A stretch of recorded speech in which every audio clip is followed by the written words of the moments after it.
Hello everybody, my name's Bridget and this is my home garden. It's been a crazy busy week for me and the heat is causing us a watering issue. Lack of pressure for the hose pipes, everybody having the same problem, so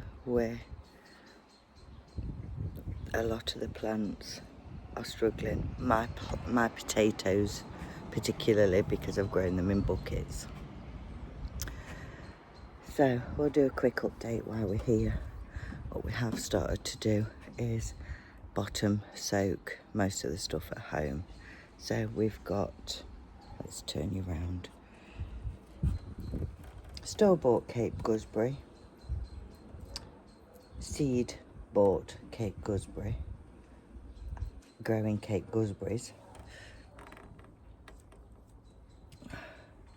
and nothing on this one at all. The leaves are very different as well. I don't actually know, I'm leaving this going because I don't actually know if it's going to actually ever produce any fruit, but that's kind of that was the experiment. There's another couple on here, these are all store-bought. The chilies did have severe green fly. I don't know if everybody else is struggling. I know my dad is. We've got bugs, aphids galore. This is the dill. It's all gone to seed, even though I've soaked it from the bottom. There's a few bits left. Just too hot for it. These are cuttings. I've took the lemon balms, took the tomatoes. Have just had it, really. That chilli I've put in a big, you can't keep them in the house, it's too hot. So the chilies have been out. Starting to flower now because they're quite big. So that's what we've got left growing at home.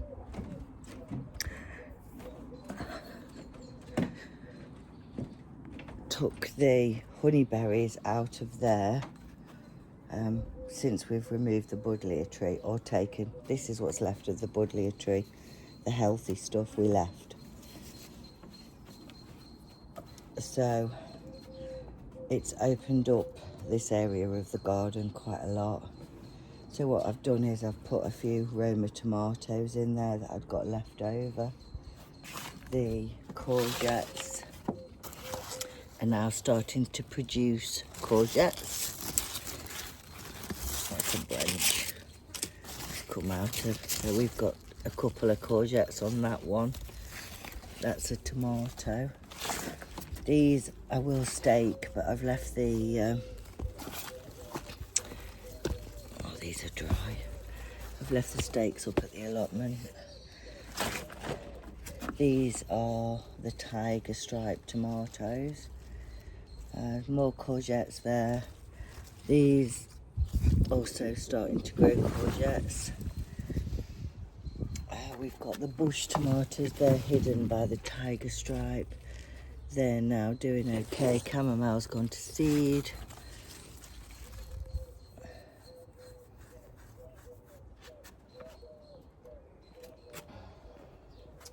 Got tomatoes there.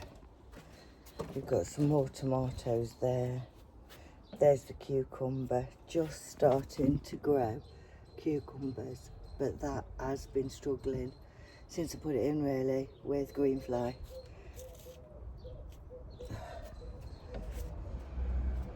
I've got a few black currants, but again, heavily riddled in green fly. The elderberry I've cut down massively, and a massive infestation on black fly, green fly, whatever fly. This one's black. The fruit trees actually do look a million times better since I've pruned them. So I'm looking now on the backs of the leaves, and the ladybirds are doing their job and the leaves aren't so curly.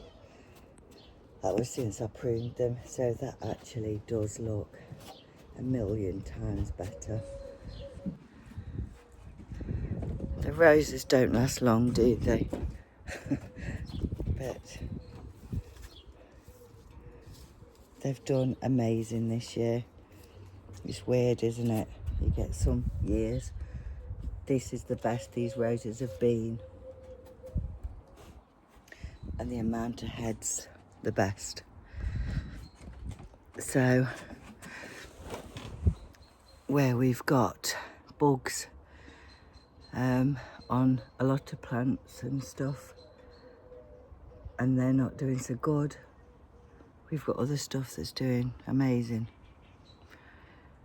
Watering once a day is not cutting it for things in pots. So had we have known we were going to have this kind of year, I would have grown a lot less in pots. But it is what it is. We just have to plod on. The keeping cool, hydrated, keeping the plants cool, hydrated, pretty impossible right now. So you can't really do too much work. You are getting bit. There's bugs in the air. The green beans up at the allotment, the little dwarf French beans that I have struggled with this year. The mice were eating the seeds out of the ground and they didn't germinate very good, and then they were sporadic when they came through. Yesterday they were just literally loaded, every leaf. So I don't know if it's hurting the plants, but they are very slow to grow, so I'm going to presume it is. It's stunting their growth at least. There isn't enough ladybirds to eat the amount of aphids we have. There is ladybirds, you can see them on the plants, but there's just not enough of them to combat the amount of aphids we've got. So we are going up to the allotment now in the evenings because it's less busy then. Our allotment, everybody seems to go up first thing in the morning, early morning, and that's when the pressure is worse on the hose pipe. So even if you water by water butts, you've still got to fill them up. And you can't really do any. I tried weeding yesterday. We were up there 3 hours, but my phone was overheating. I couldn't really film anything. My shoulders were getting burnt. So, but because I'd not been much this week, the weeds were like overwhelming and I had to tackle them. If I, as a person, leave stuff and don't just tackle something when it's getting a bit overgrown and out of hand, then my satisfaction comes when that bit's done. So if I just walk away and then come back on another day, it's worse for me. So I need to tackle it there and then. So we did have a few hours yesterday, and Mark's been off work all week, so we've had Dad over and we took Dad some wood, and we've had the granddaughter Monday and Tuesday, and the week's sort of just gone away from us. So yesterday he was dismantling the shed that was propped up against the other shed down at plot 2, and that's tidying up that area. And I was working on plot 1, and so I've got basil to do today and different things that I need to sort out. So I am going to go, but just for an hour, and then I'll go back tonight and do another couple of hours watering and sorting out, and hopefully that works. That's the plan. So got some more tiger in there that I'm going to move into the back garden. The Cape gooseberry didn't make it, lack of water.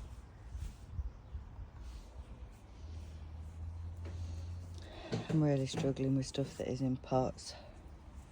Did put a chilli in there that was severely infested in green fly. Don't think it will do anything, but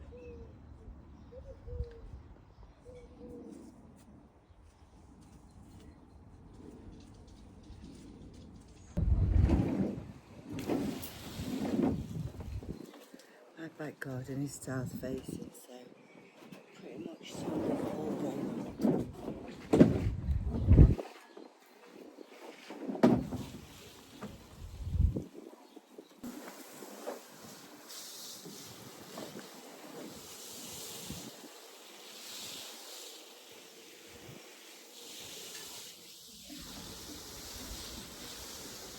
So this is early morning and the timestamp is the 21st of June.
Quite honestly, crazy weather.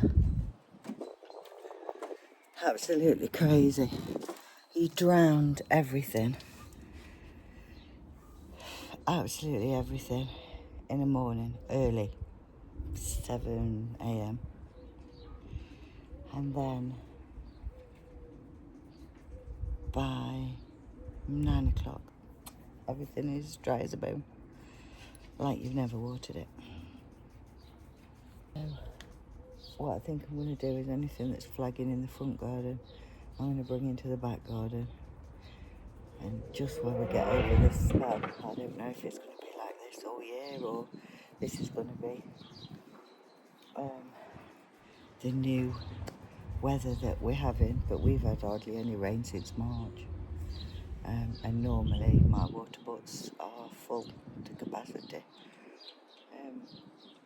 Our water at the allotment was turned off in March and didn't kick up till I think the end of March. They turned it on the 27th or something.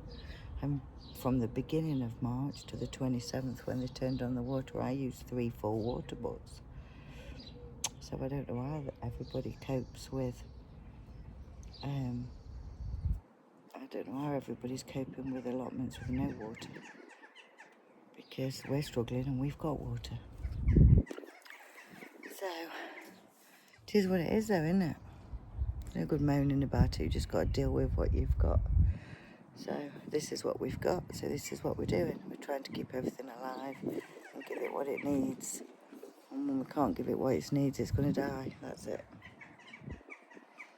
So I'm going to spend 10 minutes this morning fetching everything from the front garden that's flagging.